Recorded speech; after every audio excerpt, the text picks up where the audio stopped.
today I'm reviewing the NEOGEN Surmedic Azulene Azulene Peptide Ampoule. And really quick, I just want to say, purchase these products with my own money. I'll never waste your time with sponsors or videos, so if you want to help support the channel, check out nobsbeauty.com, check out my Patreon community, or click on the link below. Okay, so I've been asked to review this a few times. I think it was Crystal that asked to review this. And you know what? I've been meaning to review this for a while, and I don't know why I haven't. But anyway, so finally getting a chance to do it. And, oh, Lincoln's here. He's gone. He's back. He's gone. He's looking for treats. He wants cheese. I don't have any cheese. Anyway, okay, so they say this powerful ampule is formulated with 10 kinds of peptides, high concentrations of azulene, as well as Centella Asiatica extract, complex to soothe, moisturize, and revitalize tired skin while defending it against external aggressors. To use, massage a moderate amount onto face after applying toner. Pat gently for optimal absorption. So, really like the blue packaging in this one too. It's kind of fun. And they also, I picked up their mousse toner of this version, and that one also is interesting. So I'm not quite sure about all these mousse toners and gel toners, and I don't know. It just doesn't seem like a toner to me. But anyway, okay. First criteria, packaging. I kind of touched on that. I like the packaging of this, the blue color. It's fun. And I like the dropper bottle. It's pretty handy. It works pretty well as well. In terms of denatured drying types of alcohol, it does contain a small amount of it. It's in the bottom third of ingredients. It's going to be a very small amount. For most people, not going to be an issue. However, when we get to fragrance, that could be the bigger issue. It doesn't have a strong smell, but it does contain a small amount of lavender oil, as well as cypress tree oil, and then mentha rodunfoila at leaf extract, which are 3 fragrance ingredients. It's not strong. I'm pretty sensitive to fragrance, nose-wise, migraine-wise, skin-wise, and this didn't irritate me at all, so that's pretty good. And the scent dissipates nearly immediately, so pretty forgivable, but it would be better if they just left it out. But some brands can't help themselves, so I get it. In terms of the manufacturing location, this one's made in Korea, so no issues with that. So ease of use, a couple drops. It's got a wonderful gel texture to it. Smooths over skin pretty easily. I'd recommend probably using this one in your serum step of your routine. Sets to a nice natural finish once it soaks in. It doesn't have a sticky feeling. Works well under moisturizer. Personally, this one I found I like using in my evening routine the best, just because I like to keep my morning routine as short as possible. I have to do an update routine video. I will do that. I will remember to do that. So anyway, I'd like to keep my morning routine as short and simple as possible. Focus on sunscreen and vitamin C. Focus on those two. Everything else, whatever. Then my evening routine, I have more fun and I'm not in a rush. And yeah, there we go. So there we go. So pretty easy to use. No issues at all with that. Okay, so let's talk about the beneficial ingredients. This one has a rather long ingredient list. So here's the back of the box. This is all ingredients. It's a long ingredient list, so, and that's very small typing that I can barely even read.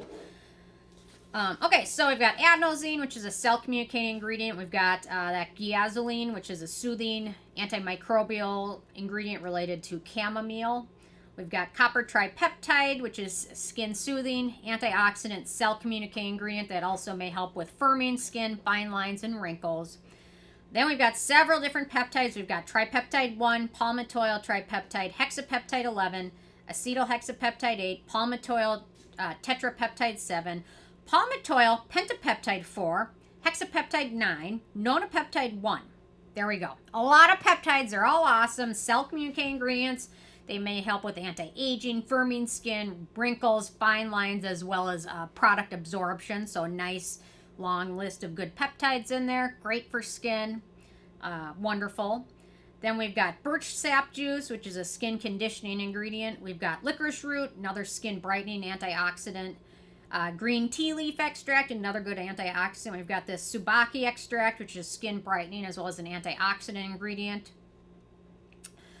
Then again, we've got that mentha rodunfoila leaf extract, which is kind of a fragrance ingredient. It's also related to the mint family. It also gives the product a slightly tingling, cooling feeling on skin, which feels soothing. But I'd rather have them focus on the other ingredients again, like real soothing ones, like azulene and chamomile and calendula, things like that. The mint extract thing, I wish they would have left that out along with the fragrance, but anyway. Okay, then we've got, let's see, we've got aloe extract, skin soothing ingredient, hydrating ingredient. Calendula extract, another skin soothing hydrating ingredient. Propolis extract, antioxidant and skin conditioning ingredient. We've got Phellinus linus extract, which is a mushroom that has skin conditioning properties. We've got evening primrose oil, skin conditioning and emollient. Jojoba seed oil, another good emollient. Beta-Glucan, antioxidant, humectant, skin brightening ingredient. We've got Asiatica, antioxidant, wound healing, skin soothing, relative to Centella asiatica.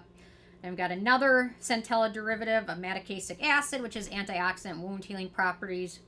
Mattiocaside, another Centella component, antioxidant.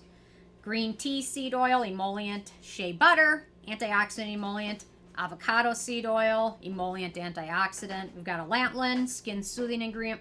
We've got calamine, which is an absorbing and mattifying ingredient. Don't totally love calamine.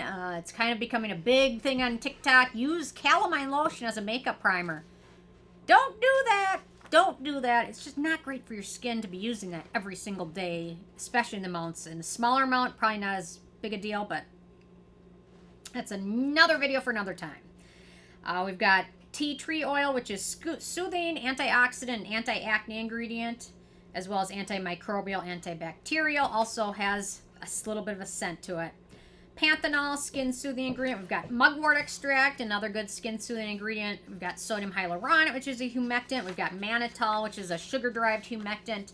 Lecithin, a good emollient. And then finally, we've got sodium ascorbyl phosphate, which is a vitamin C derivative thought to have anti-acne and antioxidant properties. So, really long ingredient list. A lot of good ingredients. I think if I could pick 4 of them, that there are 3 of them that they could have left out. I think the lavender extract, the lavender oil, the cypress oil, and then the mint extract ingredient. Wish they left them out. This product could have been potentially even ranked better. It did pretty good, though. In terms of animal testing, NEOGEN is not cruelty-free. I believe they sell in mainland China, which is such a bummer. I still been doing this for a while now. I really thought once we got over 2020 that by now everything would be cruelty-free. But obviously, old habits die hard, so. Okay, in terms of the performance, it feels nicely soothing and calming on my skin. I actually enjoy this. The cooling sensation, I could leave because to me that cooling from the mint, it's actually more of being irritated than anything else, which is why a lot of plumping ingredients use mints and things like that, because it kind of irritates, tingles your skin, and makes it kind of get a little bit irritated, which makes it make your lips look plumper. Seems to work pretty well for acne-prone skin, especially with its inclusion of tea tree oil. It's hydrating but not sticky. Feels nicely calming. Despite the long ingredient list, it's more so friendly for acne-prone skin. There's only a few ingredients of note: evening primrose oil, jojoba seed oil, zinc, and an avocado oil. So, despite the long ingredient list, there's only 4 acne-genic ingredients to be concerned about. So, and it seems to be, from reading the reviews, it seems to be pretty friendly for a lot of acne-prone skin types, and they really have had good luck with it. So that is awesome. The price, so this is a full size 80 milliliters, 2.7 ounces. It retails for $21. Makes it pretty darn affordable, especially given the gigantic bottle. It will take you a while to go through, and I've used it for a while, used it for like 2 or 3 months, meant to review it, kind of got set on the shelf, and then got reminded of it, so finally coming full circle with the review on it. Anyway, then in terms of the it factor, I do enjoy this. I'm glad the fragrance is light. I'm glad it dissipates. We'd better without any. But for me, it's still usable, which is nice. A lot of good ingredients, a lot of good peptides, a lot of good skin soothing ingredients. Pretty affordable as well. Makes it really wonderful. I just wish it were cruelty-free. That would be even better. But anyway, so with a 10 being a perfect score, I gave this one a 7. Whoops. I gave it a 7. Not going to drop it everywhere. But a nice product and seems to work pretty well for a lot of people. Unless you're sensitive to mint or very sensitive to essential oils like lavender oil. Might be a pass for you, but it seems to work great for a lot of people. So anyway, 7 out of 10. Pretty good. So, interested in hearing from you guys if you had a chance to check this one out yet or not. And if you have, what your thoughts are. So leave a comment. Love hearing from you guys. And stay tuned for more tomorrow. Thank you so much. Bye, guys.